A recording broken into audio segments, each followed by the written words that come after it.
মাননীয় স্পিকার, গণভোটে 4টি প্রশ্ন ছিল, তার 3.5টি প্রশ্নের ব্যাপারে বিএনপির কোনো আপত্তি কখনো ছিল না। বাকি অর্ধেক যে প্রশ্নটা, সে আধা প্রশ্নটা হলো আধা প্রেম আধা প্রতারণা। আধা প্রেম কীরকম দেখাচ্ছেন, আমরা জুলাই সনদ বাস্তবায়ন করতে চাচ্ছি, এটা জুলাই সনদের অংশ। আধা প্রতারণা হলো জুলাই সনদের মধ্যে বলা আছে ওই প্রশ্নটা কখনোই প্রাসঙ্গিক হবে না, বিএনপির জন্য অ্যাপ্লিকেবল হবে না। বিএনপির জন্য অ্যাপ্লিকেবল হবে তার নোট অফ ডিসেন্ট। আমরা সেই কারণে বলছি, ভাইরা আমার, আমরা নির্বাচনের মাঠে,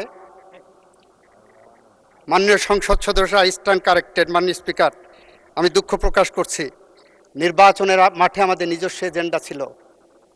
নির্বাচনের মাঠে যখন মা বোনের কাছে ভোট চাইতে গেছি, তখন শুনেছি বেহেশতের টিকিট নাকি কেউ বিক্রি করেছেন। মাননীয় স্পিকার, আমি নিজে কানে শুনেছি, আই এম দ্য উইটনেস। দ্বিতীয়ত, আপনাদেরটা শুনো মাননীয় স্পিকার, আপনার মাধ্যমে বলতে চাচ্ছি, যদি ভুয়া হয়ে থাকে, প্লিজ আপনারা কথা বলবেন না। যদি ভুয়া হয়ে থাকে মাননীয় স্পিকার, তাহলে ধন্যবাদ জানাচ্ছি। তাহলে জাতির কাছে যারা বলেছিলেন ধানের শীষা দাঁড়িপাল্লায় আসলে বেহেশতের টিকিট পাওয়া যাবে, তাহলে আজকে তারা স্বীকার করছেন তারা বেহেশতের টিকিটের ধারক নহে। মাননীয় স্পিকার, আমাদের আজকে কথা বলার কথা ছিল ফ্যামিলি কার্ড নিয়ে, কিভাবে আরো বেশি পরিশীলিতভাবে ফ্যামিলি কার্ড 4 কোটি মানুষের কাছে পৌঁছে দেওয়া যায়।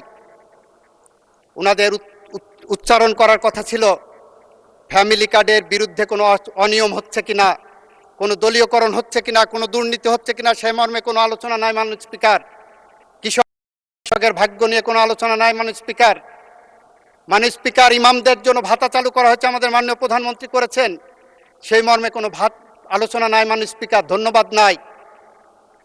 আমি ধন্যবাদ জানাতে চাই মাননীয় বিরোধী দলের মাধ্যমে ওনাদের সংসদ সদস্যদেরকে। এই সংসদ মাঝে মাঝে নির্জীব হয়ে গিয়েছিল, মাঝে মাঝে অনাহুত কারণে, উইদাউট এনি রিজনেবল গ্রাউন্ড ওনারা বয়কট করেছেন, উত্তেজনা সৃষ্টি করেছেন। এখনও যেমন উত্তেজনা সৃষ্টি করলেন, এতটুকু যদি না থাকে, প্রেমের কি স্বাদ বলো যদি কাটা না থাকে। আমরা সেই কারণে মাননীয় স্পিকার বলছি, আসেন বাংলাদেশকে গড়ি, আসেন শহীদ রাষ্ট্রপতি জিয়াউর রহমানের আদর্শে গড়া যে বাংলাদেশ। আপনাদেরকে ধন্যবাদ জানাই, অনেকে শহীদ রাষ্ট্রপতি জিয়াউর রহমানের আদর্শের কথা বলেছেন, খালেদা জিয়ার কথা বলেছেন। আসেন সেই স্বপ্নের সিঁড়ি বেয়ে হেঁটে চলি।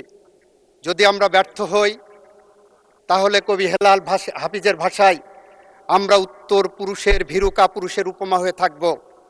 নিশ্চয়ই আপনারা সেটা চান না, আমরা তো চাই না।